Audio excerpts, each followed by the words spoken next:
Endahku.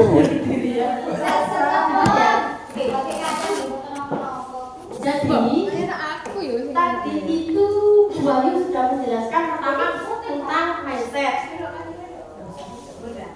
ya. Yang kedua itu maksudnya pola pikirnya jenengan itu harus grow. Anak-anak juga harus grow. Jadi nggak boleh mengedonkan anak-anak. Ya, pokoknya apa kudu sukses intinya gitu. Pokoknya arek salah ya dipikirkan, apa dikasih ujian, pokoknya yang bagus-bagus ini. Ya rekam ini guru. Yang kedua, tadi ada pembelajaran mendalam. Pembelajaran mendalam itu ada rumusnya 8, 3, 3, 4. Nah, 8 itu apa? DPL tadi. Kalau ada kata-kata DPL, dengan sudah dibahas dimensi, profil, lulusan. Ada 8 tadi itu, saya juga tidak hafal. Karena saya juga baru tahu.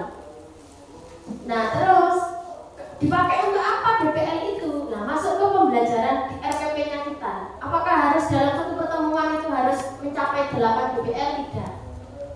Itu bisa 3, 4, berapa. Tapi yang penting satu semester dengan sudah melakukan semua dari 8 DPL tadi. Jadi anak-anak lulus dari sini sudah memenuhi 8 DPL. Nah, terus setelah 8, 3 itu tadi joyful, mindful, meaningful tadi itu kayaknya sudah disetir kemarin juga ditekankan sudah ya. Sebenarnya itu ada di kalau kurikulum kita ini tetap merdeka, tetapi pendekatannya yang berbeda, yaitu pendekatan mendalam. Pendekatan mendalam itu tadi itu yang 3 itu mindful, meaningful, dan joyful. Jadi dalam satu hari itu bukan satu pertemuan itu dengan harus ada anak-anak itu sadar disik, niatnya anak-anak di sini itu belajar disik, itu ditata dulu anak-anak itu pikiran, hati, sama rasanya itu ditata di sini itu belajar. Setelah itu bermakna itu tadi katanya Bu Wahyu harus dalam dihubungkan dengan konseptual atau dalam kehidupan sehari-hari itu bayang-bayang tetap boleh outing kelas boleh pakai video boleh. Terus ada 3 lagi memahami, mengaplikasi, sama merefleksi. Ini tidak boleh terbalik. Pengalaman belajar. Jadi harus memahami dulu. Anak-anak kudu dipahami bisik materinya apa. Paham materinya apa, untuk apa, maksudnya konsepnya itu sudah paham dulu. Baru mengaplikasi. Berarti dalam kehidupan sehari-hari. Baru setelah itu direfleksi, cari kesimpulannya apa. Tidak boleh terbalik. Kalau tadi yang 3 yang mindful, meaningful, joyful, jangan mau di awal mau ice breaking dulu, gembira-gembiraan boleh, mau bermakna dulu boleh, mau berkesadaran dulu boleh. Nah, tapi kalau yang 3 yang memahami, merefleksi, memahami, mengaplikasi, merefleksi tidak boleh dibalik. Tidak boleh dibalik yang 3 ini, khusus 3 yang ini harus beruntut memahami, aplikasi baru merefleksi. Setelah itu 4, ada 4-nya itu apa? Tadi lingkungan belajar. Jadi kalau dulu itu lingkungan belajar di RPP tidak ada. Sekarang ditentukan lingkungan belajarnya boleh kelas, halaman sekolah, mau diajak ke pasar, sungai, pantai itu dimasukkan. Terus pasti kalau lingkungan belajar pasti ada. Ya terus praktik pedagogis itu harus ada. Kita mau pakai pembelajaran apa di kelas? Mau discovery, inquiry, problem based learning, atau project based learning. Intinya yang pakai yang anak-anak itu aktif di kelas, bukan gurunya yang ceramah, tapi yang anak-anak aktif di kelas. Jadi anak-anak yang mencari tahu sendiri seperti tadi discovery, inquiry, PBL, PJBL itu kan anak-anak yang aktif, bukan kita yang ngasih materi ceramah terus. Tapi kalau ngejalan materi ya saya gitu sih biasanya. Ya kalau aku baru kalau memang waktunya luang saya. Kenapa ya? Kadang itu kurikulum sama di lapangan kayaknya nggak balance ya. Kita dituntut sama pemerintah gini, tapi di lapangan juga gini, jadi ya diikuti saja. Yang penting kita tahu ilmunya seperti itu. Terus setelah praktik pedagogis, lingkungan, ada kemitraan. Kemitraan etik ini opsional, tapi kalau bisa ya dimasukkan. Kemitraan ini bisa teman sejawat, jadi kayak collab gitu. Kayak kemarin saya sama Pak Amal collab tentang melindungi telinga bagaimana cara kesehatan. Jadi saya IPAS kesehatan sama SPDP membuat poster untuk kampanye ramah telinga tadi. Jadi sekali kita praktek itu bisa 3 nilai. Saya IPAS, SPDP menilai posternya anak-anak, dari Pak Kamal juga bisa, Pak Kamal bisa mengambil nilai PJK, atau PAI juga bisa mensyukuri nikmat Tuhan untuk mendengar itu biar apa ya, menjaga telinga bisa juga. Mau bahasa Indonesia karena mau mewawancarai Pak Kamal. Jadi sekali kita pembelajaran jadi dapat nilai yang bagus. Itu namanya lintas mapel. Nah, itu yang baru itu seperti itu. Terus ada kemitraannya itu saya kemarin juga pakai video dari pakar. Jadi nggak harus dari BLH datang ke sini, juga nggak harus. Kita kan juga butuh uang. Bisa jadi pakai LCD ditayangkan di YouTube. Dengan saya kemarin pakai pakar THT dari melindungi telinga itu juga masuk akal meskipun dari video pembelajaran. Boleh kalau mendatangkan orang tua juga boleh. Itu namanya kemitraan. Intinya bukan kita saja yang mengajar, jadi ada orang lain yang membantu kita. Setelah itu ada pemanfaatan digital. Pemanfaatan digital ini ada wifi, internet, YouTube, pokoknya itu sebenarnya laptop, LCD, proyektor itu pemanfaatan digital. Boleh pakai aplikasi yang lain, Canva, gitu. Itu namanya yang harus dimasukkan di modul yang baru. Jadi kita mulai dari identifikasi ini sama ya. Identifikasi ini kalau sekarang kayaknya saya kemarin dapat itu identifikasi di atas itu kasih judul modul pembelajaran. Jadi anak-anak hari ini kita akan belajar IPAS. Jadi judulnya pembelajaran kita hari ini adalah suara horeg itu membuat telinga gencar. Nah, jadi kayaknya judulnya itu membuat anak penasaran dulu. Nah, jadi kita kasih judul, karena kita mau belajar tentang siklus materi IPAS, siklus air. Judulnya hari ini petualangan si air menjelajah dunia. Nah, jadi anak-anak itu sudah tertarik dulu. Kita kasih judul di awal. Judulnya yang aneh-aneh boleh. Jadi anak-anak, apa sih kita mau belajar apa sekarang? Gitu. Kasih judul yang menarik buat anak-anak. Aneh-aneh boleh.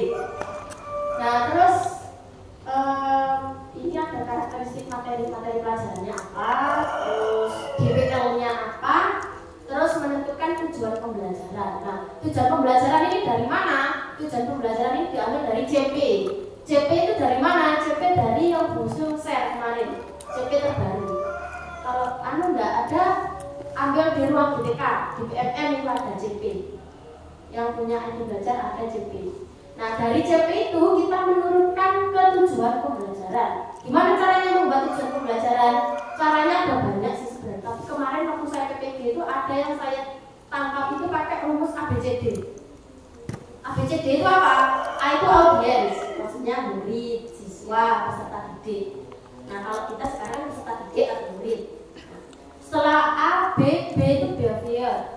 Behavior itu terus C itu condition, kalau D itu degree. Jadi murid dapat pakai mau berapa C berapa, C1, C2, C3, C4 sampai C6 itu kan. Murid dapat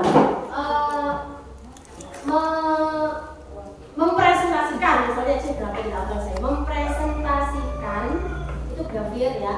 Terus conditionnya itu mempresentasikan materinya apa? Mempresentasikan tentang siklus air. Degree itu maksudnya dengan benar, dengan baik, dengan 2 siklus boleh, minimal dengan 3 poster yang baik. Nah, seperti itu. Jadi yang saya tangkap itu bisa pakai ABCD itu. Jadi dalam satu TP itu harus ada orangnya, peserta didik.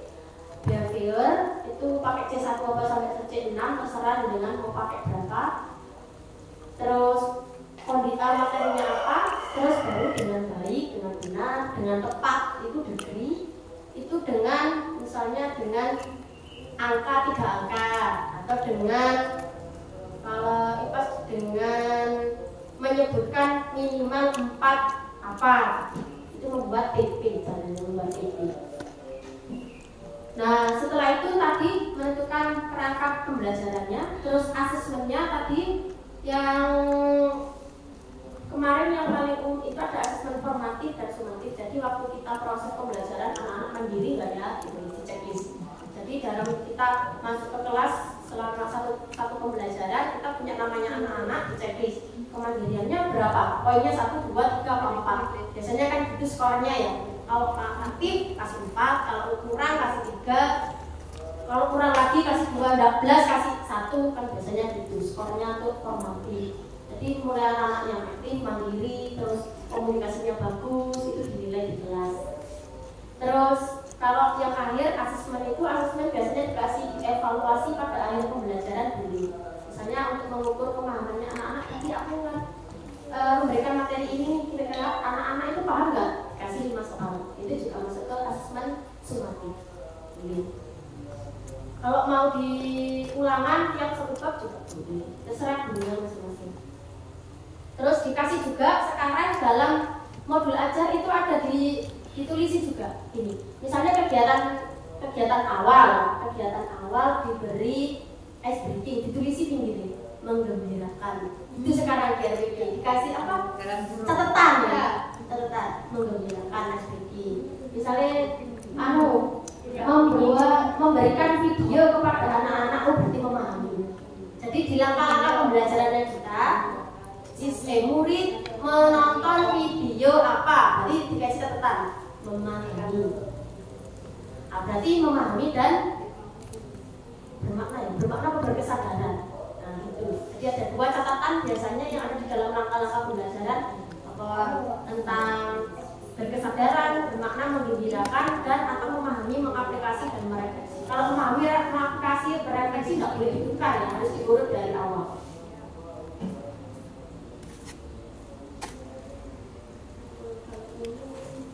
Mengidentifikasi kesiapan anak ini kita mulai dari analisis pengetahuan awalnya. Jadi kalau dalam PTM kurikulum merdeka kita tidak boleh menyamakan antara satu anak dengan yang lainnya. Harus kita lihat bagaimana anak ini masih tetap kayaknya dipakai auditory, visual, kinestetik itu kayaknya masih pakai kurikulum yang beda. Jadi kita harus paham anak ini kesenangannya di mana. Sama di awal observasi, refleksi, inventarisasi gaya minat belajar, analisis keterampilan dan konteks sosial emosional. Intinya di BPM, guru ini nggak boleh banyak ceramah, anak-anak yang harus aktif. Intinya seperti itu. Nggak boleh pakaian ceramah. Kalau nanti tapi pada kenyataannya kita CP-nya kan ada fase A, fase B, fase C. Ya, kalau di fase sebelumnya nggak selesai, harusnya bisa dilanjutkan di fase berikutnya. Tapi pada kenyataannya kita juga dikejar sama kalau asesmen di materi 1 KKG kan harus sama. Nah, kendalanya di situ. Padahal kita juga nggak boleh maksa anak ini dorong wayahe nyetuk kene, sudah harus masuk ke yang lainnya. Nah, jadi harus pinter-pinter gurunya ya carane wis.